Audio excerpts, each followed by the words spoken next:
The Best of Living in Iowa is funded in part by the Gilchrist Foundation.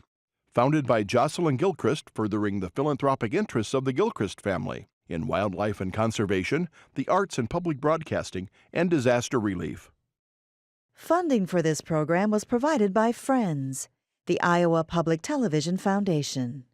Generations of families and friends who feel passionate about the programs they watch on Iowa Public Television. Hello, this is Morgan Halgren.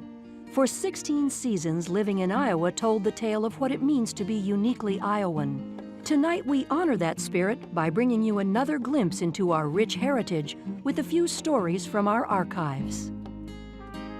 In this episode of The Best of Living in Iowa, we'll revisit our in-depth look at opera singer and Iowa native Simon Estes. So sit back, relax, and enjoy the best of living in Iowa. Tonight, we'll head off on a singing safari as we travel from Centreville to South Africa with Iowa's ambassador to the world, opera singer Simon Estes. On the surface, you might say Simon's story is one of rags to riches. He went from helping his dad as a porter in a small-town Iowa hotel to singing on stages throughout the world. Today, he performs for kings and queens, presidents, and heads of state. He has also been chosen as recipient of the state's highest honor, the Iowa Award. And while this tale of small-town boy makes it big is a good one, perhaps it's the story of Simon the humanitarian that is the most powerful. Come backstage for a closer look at the man behind the music.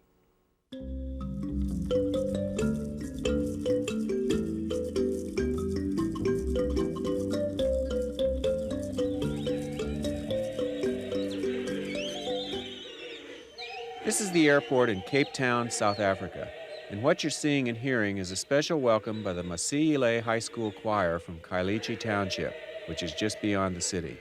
A couple of years ago in a competition, they were judged the best high school choir in South Africa.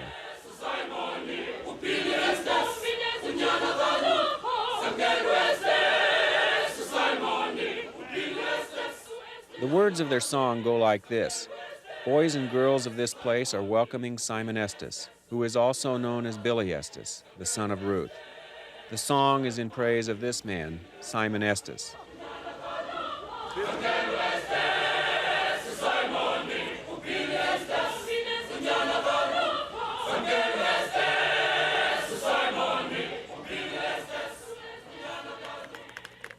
My name is Chuck Offenberger, and I do the Iowa Boy column in the Des Moines Register.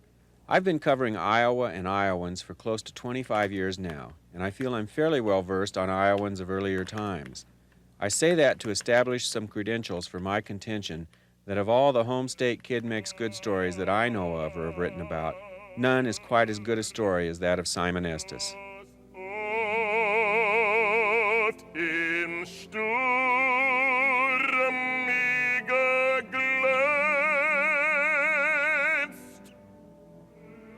It's fairly easy to describe Simon Estes professionally. He's a bass baritone, an opera singer, one of the best in the world, commanding performance fees in the tens of thousands of dollars, with homes in Zurich, Switzerland, and outside New York City. He's got a voice so large that one critic described it as being waterproof, impossible to drown out.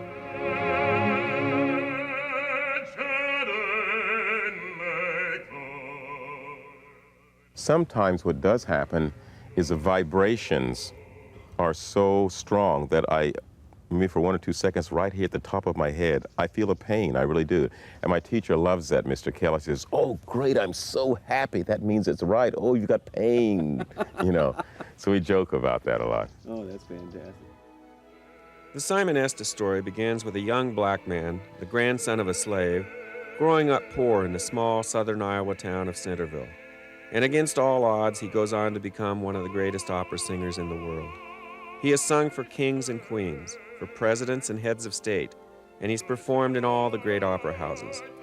It's a story so unlikely that it's almost unbelievable, and that's why it's so wonderful. Maestro Joseph Junta is the music director for the Des Moines Symphony Orchestra. You're the pro here. We thought we might ask you, measure the man musically. How good is he? What do you hear in his voice? And what's it like to work with a voice that no other way to put it, is that big.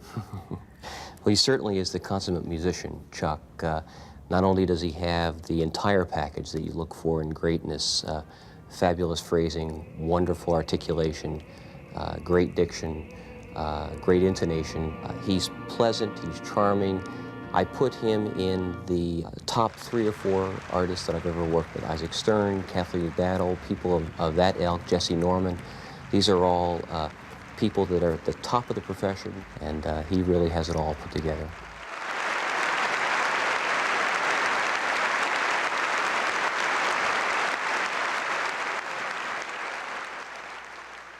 This is Centreville, Iowa, around the time that Simon was growing up there. And this is Centreville today.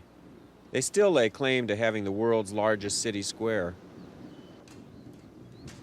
A shoeshine boy who left Centreville, Iowa 26 years ago returns as one of opera's great singers. Let's see, what year is that?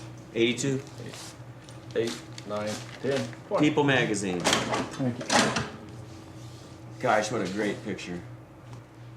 The house in the picture is the house that Simon was born in. It still stands in Centreville.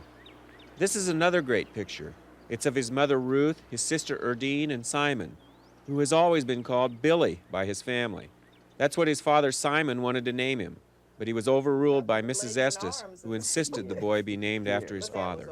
I'm not calling you big now, but I mean, it's amazing to see. It's amazing to see you now and Simon now and think, oh, they were so skinny. Oh, they was, my gracious. I felt bad because I said when I take Billy out, and poor Billy especially, did I tell you about that time that he's coming home from school when he's in kindergarten?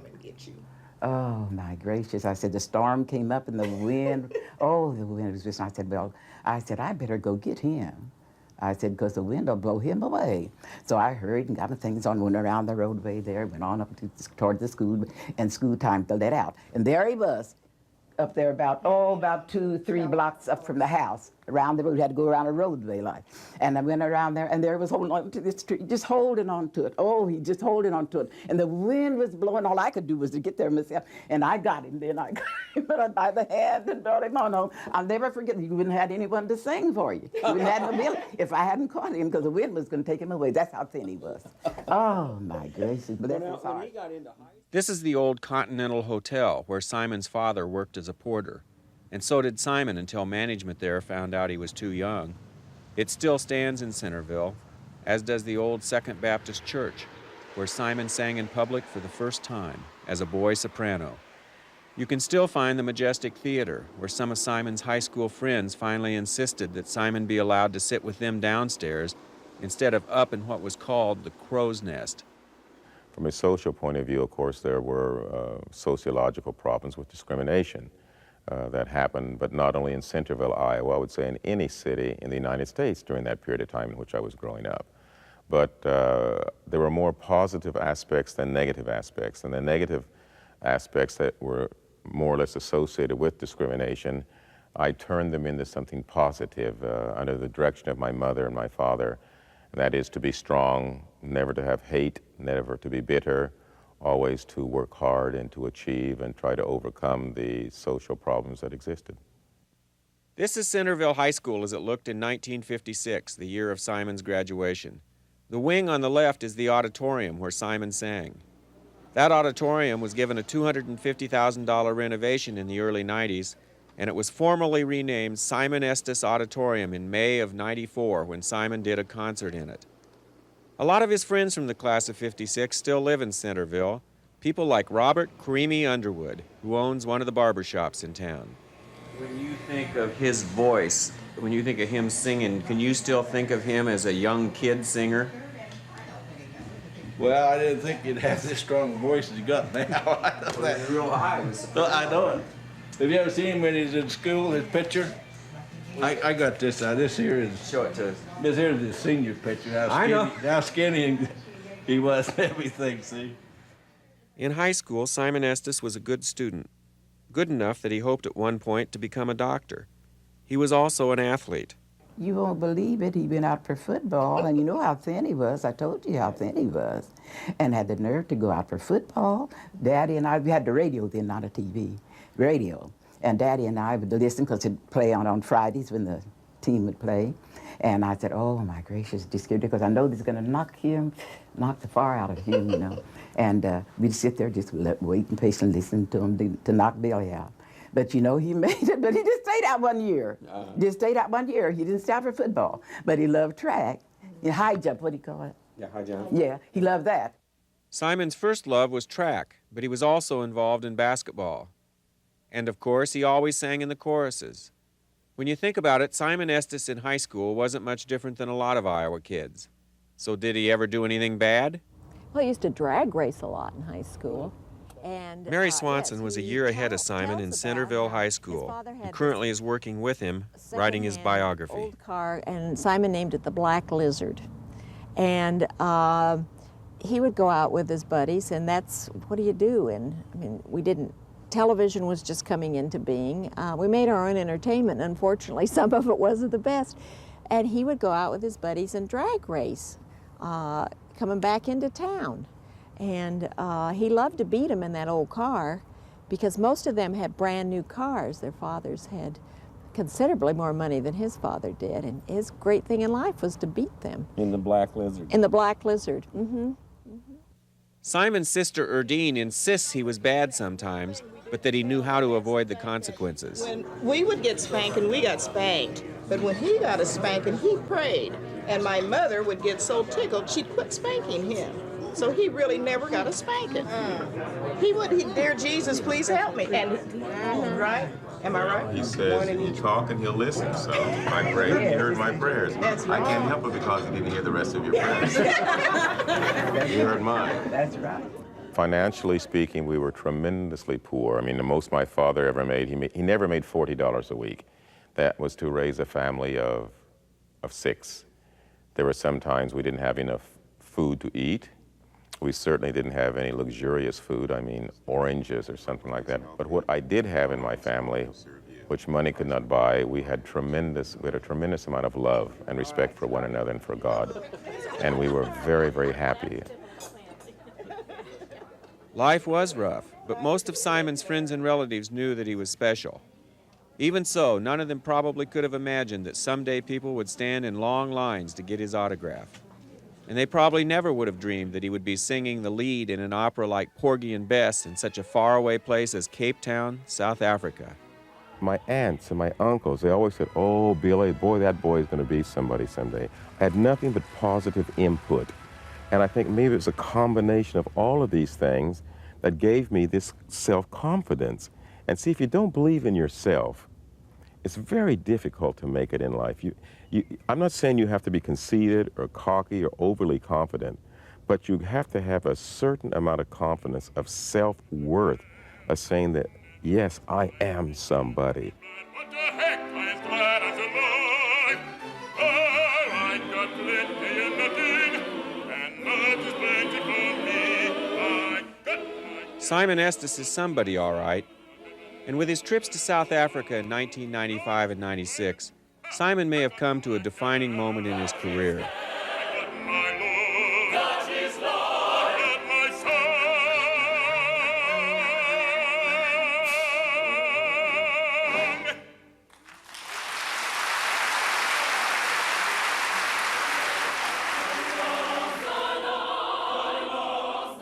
In a way, Simon has discovered a new home in South Africa.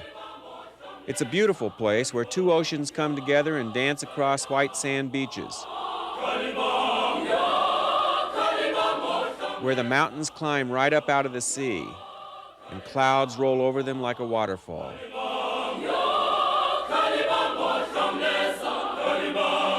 Cape Town is especially beautiful, a very modern city of nearly 2.5 million people. At night, the lights of the city sparkle like stars in the sky. But it and the rest of South Africa are in a time in their history of great need. The horrible racial oppression of apartheid, which raged on for 40 years, has ended and new freedom lives. But there are problems so big they are almost incomprehensible. Simon has experienced the worst of it. Charles Bonchatois made sure of that. Charles is a 31-year-old who works in marketing for the Cape Town Opera. He grew up and lives in the black townships that ring Cape Town. I suggested that. I said I would love to take Mr. Estes to the township not to take Mr. Estes to the suburbs to see gorgeous places. He must also see other side what is going on. Because most of the people who are coming here, they only see the nice green up place of Cape Town, and they don't go to the township and see how things are back there.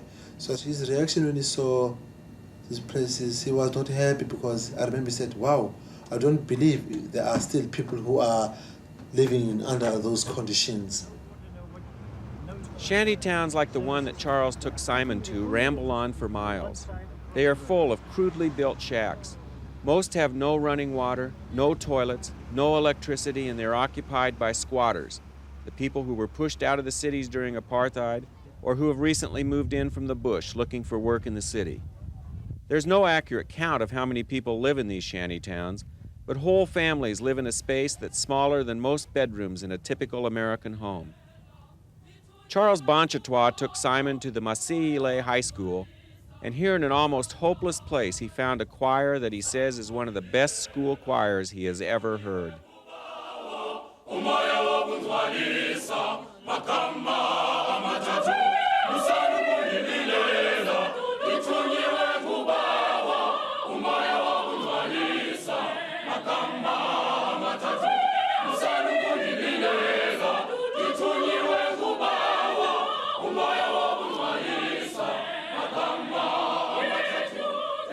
Simon was shocked to learn from Nolufefe Mitsabi, the choir director, that the school was so poor that they didn't even have a piano. When I first met him, I just thought of he's just an ordinary man, not knowing that he was going to help the school. Then I was so amazed that he said the following day we had to go for a piano because he has seen one that is going to buy for the school.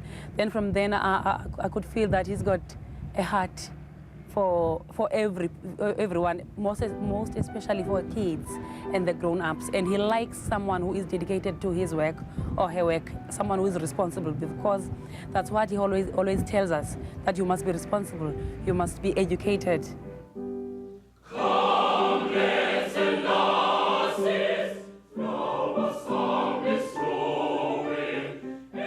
In 1995, he bought the piano. On this trip, he brought with him 47 band instruments that students in Iowa helped gather for the Massey-Lay kids. Jessica Grell of Prairie Valley High School in Gowrie started that effort by donating a clarinet she was no longer playing. And so I told this story to the young people, the students at Gowrie, and after I finished speaking, and I usually talk too much anyhow, this young lady came up and she said, I would like to give them my clarinet. Would you take it to South Africa? And I was so touched and moved, I said yes, I'd be honored, and they would be very grateful. And so Jessica Grell is going to give her clarinet away. But she's going to make somebody very happy.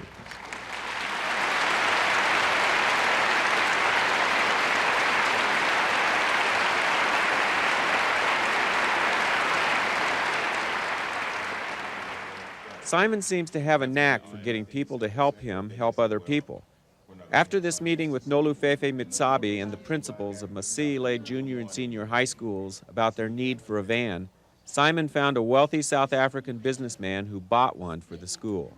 They said, you know, you're the first person that came out here who said they were going to do something and actually did it. The first one. Piano's right there. Yeah. They said, so many people promise, well, I'm going to do this, but they don't do it. And I don't know, those of us who are in these little positions that we have in life, of having been blessed and having achieved a little bit of something, we have a responsibility to share and to do what we can. It takes extra effort, it takes less sleep, but we have to do it.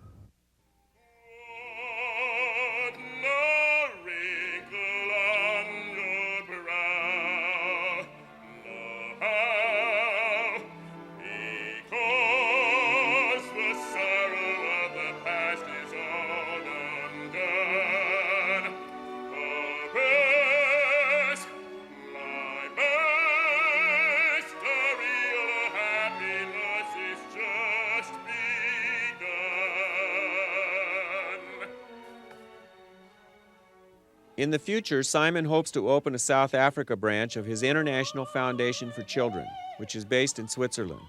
It would help with housing, nutrition, and other needs of children in the black communities. He has other foundations and scholarship programs in Iowa and in Tulsa, Oklahoma, where he also has a big following. Those programs have helped more than 100 students get college educations.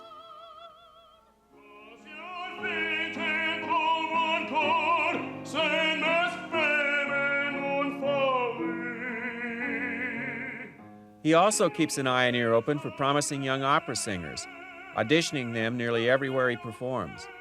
He's helped several enroll at one of his alma maters, the famed Juilliard School of Music in New York City, like Bongani Tembe and his wife Linda.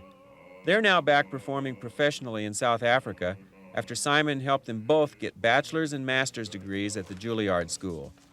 They feel Simon provides a whole lot more than just financial aid. The fact is, as you know, there are very few black males that have made it all over the world. He has done it, and so especially in South Africa, we need role models. So he's a role model for the youth and for many that you can achieve, that the sky is the limit. There is no ceiling. In his work to help the young and the poor, and in the way he approaches a performance, what really drives Simon Estes is his faith. I always pray before I go out to sing. It's usually a prayer that's a prayer of gratitude. I always thank God for the gift to sing. I thank Him for the gift to love, the gift to care, and the gift to share. So when I sing, I always pray to God and I tell Him I'm singing to His glory, not to the glory of Simon Estes, but to His glory. I always hope that the talent that He loaned to me, that somebody's heart will be touched out in the public, in the audience, to learn to love Him and to learn to love one another. And that's my mission through singing and through music, opera and classical music. His spirituality and his willingness to help others put him in touch with such leaders as Archbishop Desmond Tutu, the Anglican Bishop of South Africa, and a Nobel Peace Prize winner for his work for social justice. Archbishop Tutu asked Simon to sing at Good Friday services at St. George's Cathedral in Cape Town.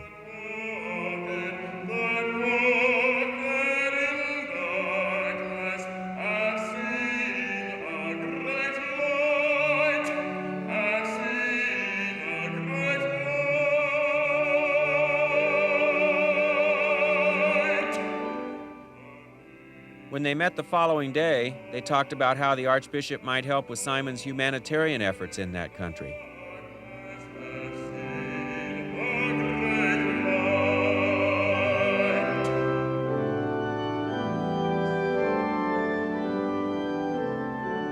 Yes, music has opened a lot of doors for Simon Estes, but he worries about how his career takes him away from his family so much. He met his wife Yvonne in 1977 at a dinner at her parents' home in Zurich, Switzerland. It's a relationship that bloomed despite both of their reservations initially about the marked contrasts in their lives.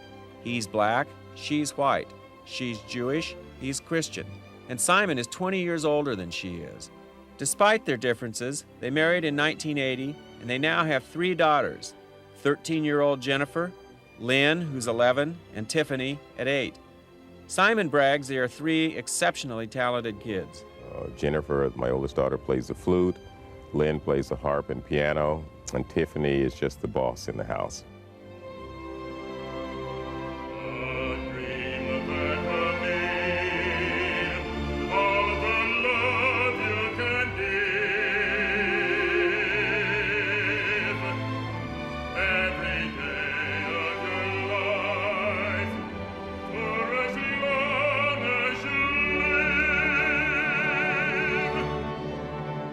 It's really been quite a career, and it's probably far from over.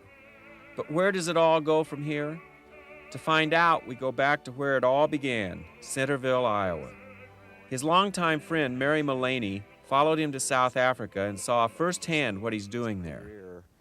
But how did you feel as someone from Centreville when you were in Cape Town watching him perform in the opera there and the concert there? Oh. Well, it was a little hard to believe I was there to begin with. I had to pinch myself a few times. I was extremely proud of Simon, and to think where he started and where he went, and what a message that is to people all over the world, and what a message it was to the children in South Africa, as well as to our children here.